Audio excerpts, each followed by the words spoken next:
I'm a little flustered because my guest this morning is quite exciting. But of course, we do remind you that today is brought to you courtesy of Send Home. Our friends at Send Home remind you that if you are in South Africa, you can send money home to your relatives, your loved ones, your friends, your partners back here in Zimbabwe. And they can access over 100 centers and get their hard cash immediately. And of course, it is for some of the lowest rates available.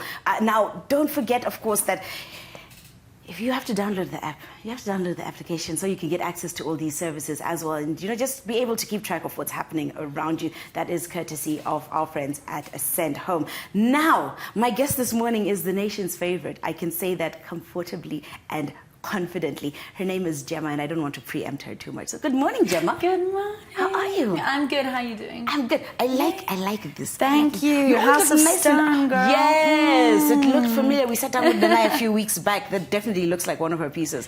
Yes. How are you? I'm good. I'm good. Keeping busy. Yeah, you're keeping very busy.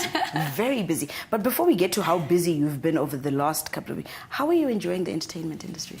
Yeah, you know, I think it was exactly what I was meant to do. I can't imagine doing anything else. And I think Zim right now is a really exciting space musically. Everyone is working and creating amazing stuff, and there really is a buzz. And Afrobeats in general around the world, you know. It's an exciting time for Africa and music. Oh, wow. Okay. All right. Was this the space? I know you say you can't imagine yourself doing anything else, but did you plan this? Is this where you thought you would head up anyway? I don't know if planning is what I would say, but you know, I was playing from such a young age that I can't really, it just felt like the thing that I always did. You know, I was writing music and playing when I was really young, and I'm still doing that same thing. It just feels like a part of life, really. Do you write your own music? Yeah. All of it? Yes. Wow. So I've written with people, obviously, as well, and that's really fun to collaborate and things like that. But yeah, I write. Oh, love it, love it. You look to me like somebody who has like hidden talents and stuff. What other talents do you have? I do Latin and ballroom dancing, actually, and I used to do ballet as well. Yeah, so I do some dancing. I paint as well. I love to paint. Oh. Yeah, I'd say. Like, it's just this, it's just that, la. Love that. I was painting over the weekend. I was learning how to paint over the weekend. It's quite soothing. Yeah, it's really fun. Quite therapeutic. I enjoyed that process. You were at Shoko Festival while I was painting. How was that? Oh my gosh, Shoko was incredible. Honestly, Chi-Town pulled up. Yeah. It was amazing. Yeah. It was honestly amazing. Yeah, the crowd was incredible. I watched Nati O as well after me, and that was really great. So yeah, Shoko this year was amazing. I saw you. I got a glimpse of your performance, and there's a part where you went on your knees and you were all. Girl. Did you get emotional? Girl, I had tears in my eyes. That was the first time that I performed in Ndichatarisa, and just, yeah, the power of that song. Where did that song come from? You know, Ndichatarisa was a song that I wrote when I was going through something pretty rough earlier this year, and I was sort of in a place where I felt backed into a corner of hopelessness, and I just cried out to God, and I was like, I just kept saying this prayer, like when life is feeling heavy, I'm just gonna look to God. That's the only option. And yeah, that prayer just sort of turned into a song, and definitely a very vulnerable and very real moment for me, you know, behind the scenes, because you always see this energetic, full of life Gem, but you know, life is lifing in the background as well, and I was struggling, but I still had to show up as Gemma, and that was this moment of like, okay, cool, let's put the healing through music, which it always has been for me. You know, I started writing when I was young, and I wasn't writing for any other purpose other than it felt good and it felt therapeutic, and I think Ndichatarisa was a moment of healing for me.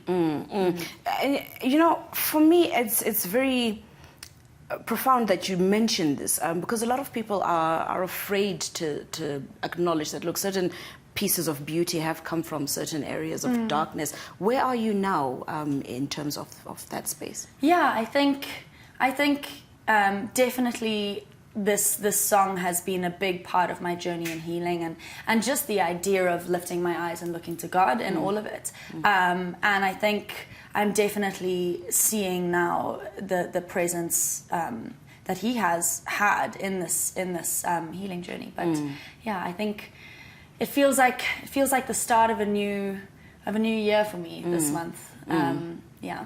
And I think we agree with you. I mean, 140,000 views in 4 days, that's amazing. How do you feel? It's been incredible. I'm honestly blown away. I have no words. The response to Ndichatarisa, the audio has been on TikTok for a week. I released it a few days early and it's had over 10 million views. Wow. It's unbelievable. There's just something about this song that resonates. And that's superhuman. That's not me at all. That's definitely got to be God. I think when we listen to it, really, it's the relativity, because we're all going through different things in different times, different spaces, or are coming from a dark place, and just realizing that, oh, you know what, you're not alone in this. You know, No. you can look to God, and you can get that strength that you need, and He will carry you through. And I like to say to Audrey, our resident bookworm, that look, it's a bad day, not a bad life. But in the moment, you forget that, and it really does feel overwhelming. 100%. Apart from writing music, what are some of your other coping mechanisms that kind of help you get out of dark spaces? Yeah, I like to get outside. Fresh air, sunshine, things like that, definitely. Nature, you know me, I'm always out in the bush. And then exercise, to be honest. I like to run. I don't know, I think the endorphins and things like that help a lot. They help you. Yeah, I would say. So you've released, 4 days ago, you released the first visualizer. And then you're going to release a second one. Yes, today actually. So you guys are the first ones who are going to see it, which is so exciting. Everybody has been asking for the lyrics. So we are dropping a lyric video this morning. And I decided to not only do the official lyrics, but an English or Shona translation, depending, and a Ndebele translation. Wow. So it's got 2 translations that go the whole way through as well. Just because, yeah, I wanted to make sure it's accessible, and people can also, you know, praise and worship in their own language. Wow. How important is that to you, being able to not only speak to a wide audience, but speak to them in languages that they understand, languages that they've grown up on, that they relate easier to? You know, language is incredibly important. I think it's something that, like music, can break a lot of barriers, that can really just connect with people because we communicate. That is what it is. That's what music is. That's what language is. It's communication. And humans innately, we love connection and we love understanding each other.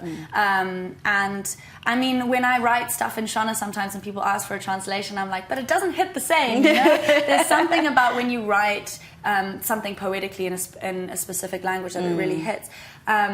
And yeah, I just think it's a song that I want everybody to hear. And sometimes I feel like when you write something hard and when you write something very vulnerable and very real, you're writing it out of a place of necessity.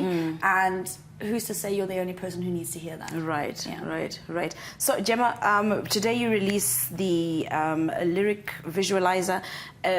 What next? What are we seeing in the next couple of weeks in terms of work from Gemma? So I have been in the studio. I've been working really hard and preparing a whole amazing thing that I wish I could show you, and I can't yet, but I'm so excited. But let's just say this is the beginning. Right. Yes. We are excited. We are extremely excited. Very quickly, for somebody who doesn't know what shows they can catch you at over the next, we're heading into silly season. So over this whole season, what are some of the upcoming events that we can spot you at? Yes, so I'm going to be in Victoria Falls on the 14th of October. So if anybody is there, I'm going to be at the River Brewing Company for their anniversary. I'm also going to be at the Castle Lagerbraai, which is later in the month. I think it's on the 21st. And then I'm going to be posting my full show schedule on my platforms because there's lots coming up.